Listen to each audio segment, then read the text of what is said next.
Nous avons aujourd'hui une petite exhortation sur la prière. Prenez avec moi Matthieu chapitre 6, verset 5, s'il vous plaît.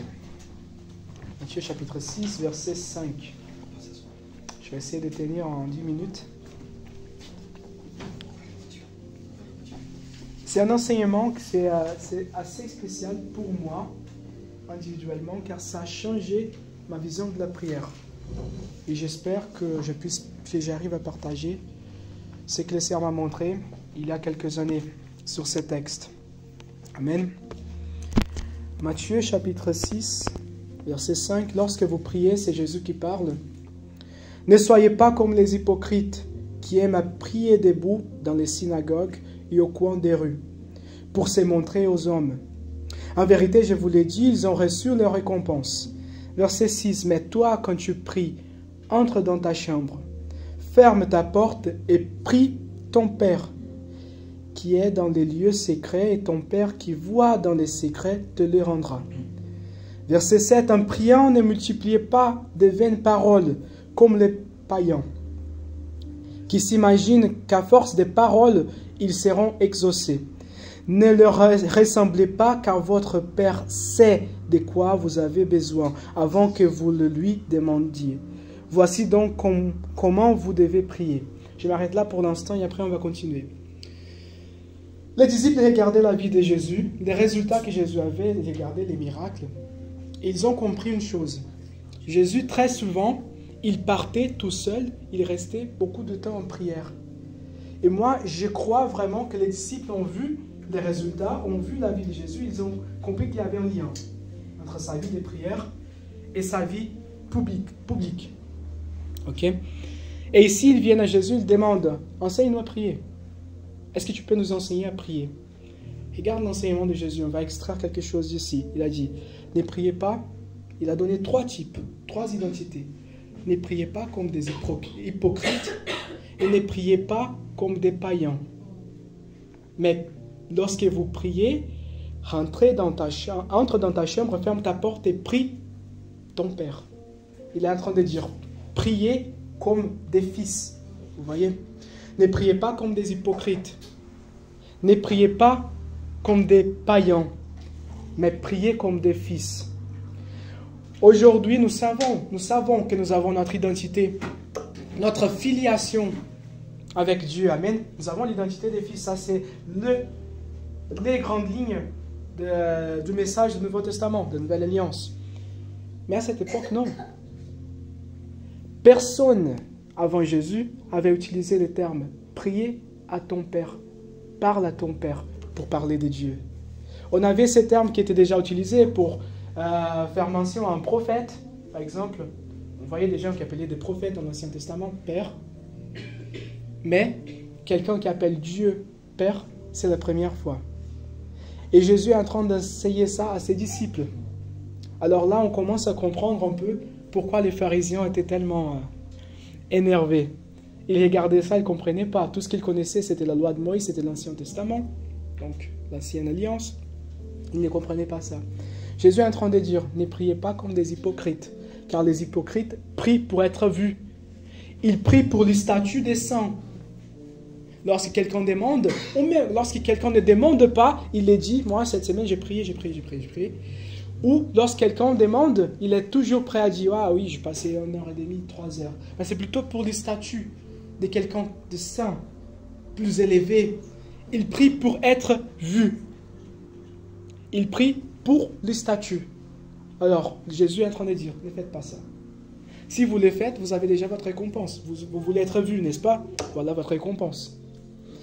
Et après, il dit, ne priez pas comme des païens. Les païens, ils prient pour payer les prix. Regardez Jésus, il a dit, ils imaginent qu'à force de paroles, ils seront exaucés. Ils multiplient des vaines paroles. Donc ils sont en train de répéter la même chose. Et aujourd'hui, nous voyons ça, malheureusement, dans beaucoup de religions, où nous avons une prière qui doit être répétée plusieurs fois, comme si, en répétant 50 fois la même chose, en répétant 100 fois la même chose, donc en répétant 100 fois la prière que nous allons voir dans la suite ici, nous allons payer les prix, alors on va recevoir quelque chose. Même un pardon d'un péché, par exemple. Non, non, non. Ne priez pas pour payer les prix. Ne priez pas pour acheter quelque chose. Je veux recevoir quelque chose de la part de Dieu, alors je vais passer 4 heures en prière. Ça ne marche pas comme ça. Ça ne marche pas comme ça. Ce n'est pas une facture qu'on vient et on paie et alors on aura la récompense, les prix à la fin. Ça ne marche pas comme ça. Ok? On ne prie pas pour mériter. On ne prie pas pour acheter. On ne prie pas pour convaincre Dieu. Ok? Les païens font ça. Les dons de Dieu ne peuvent pas être achetés. C'est un héritage et nous y accédons progressivement lorsque nous devenons conscients, lorsque nous grandissons, lorsque nous devions plus matures. Ça s'est dit en français, mature. Lorsque nous devions plus matures, nous accédons à notre héritage. N'est-ce pas ça le texte de Galates 4? Un héritier, lorsqu'il est petit, lorsqu'il est jeune, il n'a pas le droit d'accéder à l'héritage. Il n'y a pas de différence entre l'héritier et les serviteurs et l'esclave. Il n'y a pas de différence. Mais lorsqu'il grandit, lorsqu'il devient plus mature, il commence à accéder progressivement. Donc on prie, ce n'est pas pour Dieu. Ce n'est pas Dieu qui a besoin de ces prières. C'est d'abord nous. Et lorsque nous prions, nous déclenchons des choses dans les royaumes spirituels. Nous faisons bouger les royaumes spirituels et ces choses viennent se manifester sur la réalité visible. Troisième, Jésus a dit, mais priez comme des fils. Ok? Un fils, c'est quelqu'un qui parle à son père. Imaginez comme ça. Imaginez que j'ai un père très riche, très très bon, avec un cœur très très bon. Juste imaginez, hein, juste imaginez. Et volontiers à aider n'importe qui. Moi, je marche au centre-ville, par exemple, je vois quelqu'un en nécessité. Et je sais que mon père peut l'aider. Je sais que mon père a les ressources. Alors, comment je demanderai à mon père physique, ok? Comment je demanderai à mon père d'aider cette personne? C'est la même chose. C'est par un lien d'amour, d'abord. Vous voyez? D'amour envers mon père, déjà, mais aussi d'amour envers cette personne. Je vois cette personne en nécessité et je connais quelqu'un qui peut l'aider. Alors je viens demander à cette personne qui aide la personne en nécessité. Au niveau du travail, au niveau de l'église, lorsque nous intercédons pour quelqu'un, c'est ces principes que nous sommes en train de mettre en pratique. Si vous avez besoin de quelque chose, demandez à votre Père. Donc, regardez la suite du texte. Verset 9, voici donc comment vous devez prier. Notre Père. Notre Père. Père encore. Jésus qui est en train d'enseigner la foule à prier en appelant Dieu Père, c'est une révolution. Ce texte-là, il est scandaleux. Pour nous, c'est tellement normal. Mais à l'époque, lorsque Dieu a déclaré ça publiquement pour la première fois, c'était scandaleux. Il a dit, priez notre Père. Pour les pharisiens, devant les pharisiens, il était en train d'enseigner les pécheurs, des pécheurs à appeler Dieu Père. C'est scandaleux. Vous voyez? Notre Père qui est aux cieux, que ton nom soit sanctifié, que ton règne vienne. Et maintenant, j'arrive, je pense, dans les sommets là, ce qui a transformé ma vision de cette prière. On la répète même, non? Je ne sais pas, ici en France, je n'ai pas vu ça, pas beaucoup au moins. Mais au Brésil, en fait, il y a même une culture de répéter ces lignes, cette prière. Il y en a un nom pour cette prière, notre Père, c'est ça, en français? Ok. Donc, ici, en fait, Jésus, il n'est pas en train de nous donner des mots pour juste répéter. Il serait en contradiction avec ce qu'il vient de dire. Ne multipliez pas des vaines paroles, des répétitions, comme pour payer les prix. Non, non, non. Regardez, il y a de la profondeur ici. Il est en train de nous jeter des concepts. Il est en train de nous jeter, de nous donner ce qu'il faut absolument être dans nos prières. Notre Père qui est aux cieux. Déjà, on est conscient qu'on communique avec quelqu'un qui est là mais qui n'est pas là. Qui est là mais qui est plus haut. Vous voyez? Qui est élevé. Je suis en train de rentrer dans la présence de quelqu'un qui est élevé, qui est aux cieux. Que ton nom soit sanctifié, que ton règne vienne. Que ce que je fais, que ce que je déclare, sanctifie ton nom. Fais avancer ton règne. Fais de sorte que ton règne puisse être vu, puisse être touché, puisse être goûté. Vous voyez, il est en train de donner des concepts. Que ton nom soit sanctifié, que ton règne vienne, que tout ce que je fais puisse te sanctifier, que tout ce que je fais puisse faire avancer ton règne, non pas les règnes.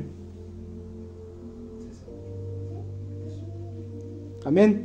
Ils n'ont pas ces règnes-là, ils n'ont pas le projet du prince de cet âge, mais le projet de notre roi éternel. Amen. Que ta volonté soit faite sur la terre comme aux cieux, comme au ciel, plutôt. Regardez que ça, c'est un cri de renonce. Que ce ne soit pas fait notre volonté, que ce ne soit pas fait ce qu'on veut, que ce ne soit pas nos concepts, nos idées, mais que ce soit les tiennes. Et s'il y a une différence, et donc si on doit développer ça, si je prends ces lignes, je vais développer dans ma prière, Seigneur, s'il y a un écart entre ce que nous pensons, ce que nous voulons, ce que nous désirons aujourd'hui et ce que toi tu veux que ça puisse être changé, c'est un cri de renonce, que ce soit ta volonté et non pas la mienne. Et dans chaque ligne ici, dans chaque phrase, Jésus il est en train de donner un concept, une chose que si on veut vraiment ouvrir ligne par ligne dans un moment de prière, on passe facilement 1 heure et demie. Juste pour du verset 9 au verset 13. Facilement. Que ta volonté soit faite sur la terre comme au ciel. Donc ça c'est la partie 1. Donc regardez, il a dit ton nom, ton règne, ta volonté. Donc il est en train de parler. Nous sommes en train de parler car la prière s'ouvre avec notre Père. Donc c'est nous qui parlons. Et maintenant on rentre dans la partie 2 de la prière. Regardez que maintenant les pronoms changent. Donnez-nous notre pain. Donc, donnez-nous aujourd'hui notre pain quotidien. Pardonne-nous nos offenses comme nous pardonnons aussi à ceux qui nous ont offensés. Ne nous laisse pas entrer dans la tentation, mais délivre-nous du malin. Car c'est à toi qu'appartiennent dans tous les siècles les règnes, la puissance et la gloire. Amen. Regardez, c'est notre pain, c'est notre tentation. Nous demandons notre protection, mais aussi c'est notre péché. On est prêt à prier pour notre provision, pour notre pain. On est prêt à prier d'être délivré de notre tentation, de la tentation sur WC. Mais est-ce qu'on est prêt pour prier notre péché? Ce n'est pas son péché. Ce n'est pas son péché, c'est notre péché. C'est notre péché. C'est encore. Donc regardez que lorsque Jésus enseigne l'Église à prier, il enseigne à prier comme un corps. Ici aussi, on peut ouvrir verset par verset. Donne-nous aujourd'hui notre pain quotidien. Le pain ici, ça ne parle pas simplement de nourriture. Ça parle de tout ce que vous avez besoin. Ok? Peut-être vous avez besoin d'un peu de problèmes maintenant pour te faire grandir. Alors Seigneur, donne-moi notre pain quotidien, mon pain quotidien. Donne à ma famille notre pain quotidien. Qu'est-ce que nous avons besoin aujourd'hui? Je vais sortir d'ici ce matin. Qu'est-ce que j'ai besoin aujourd'hui? Est-ce que j'ai besoin d'un peu de problème aujourd'hui? Est-ce que j'ai besoin d'un peu de calme aujourd'hui? Est-ce que j'ai besoin des ressources financières aujourd'hui? Seigneur, donne-nous notre pain quotidien. Seigneur, mes frères, ma frère Tatiana, mon frère Prégma, ils ont besoin de quelque chose aujourd'hui. Seigneur, donne-leur pain quotidien.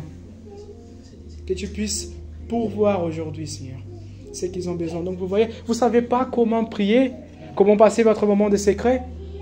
Prends ligne par ligne, de Matthieu, verset 9 au verset 13, et ouvrez ça sur votre vie personnelle. Commencez à développer les versets sur votre vie personnelle déjà, mais sur la vie des autres aussi. Et là, vous êtes sûr que vous êtes aligné avec la volonté de Dieu, car vous priez la parole directement. Et là, vous pouvez vous attendre à quelque chose. Et lorsque vous recevez l'appel de votre mère d'ici 3 jours, « Ah, tu ne crois pas ce qui s'est passé? » Oui, je sais. Oui, je sais déjà car j'étais en train de prier pour toi. J'ai prié pour toi. Je prenais soin de toi en prière. Amen. Que Dieu vous bénisse. Amen. Amen.